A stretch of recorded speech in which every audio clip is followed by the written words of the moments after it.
Hi everyone, welcome back to this channel. In this video, I'm gonna show you the tricks on how you can quickly create a new document in Google Docs.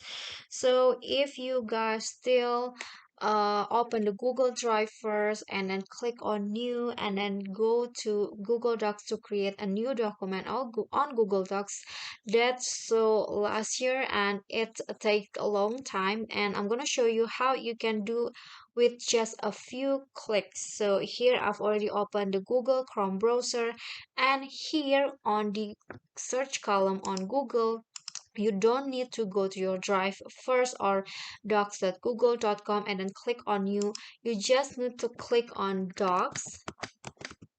So you can just you don't need to click on or go to the Google Docs. You can just click on docs dot new and then click on enter, and after that the new document on Google Docs will be automatically open like this. So that's save your time. Okay guys, so I think that's all. I hope this video will be helpful to you. Thank you all so much for watching. If you like the video, please do click on the thumbs up icon. Don't forget to leave a comment and subscribe to our channel. See you at the next tutorial. Bye.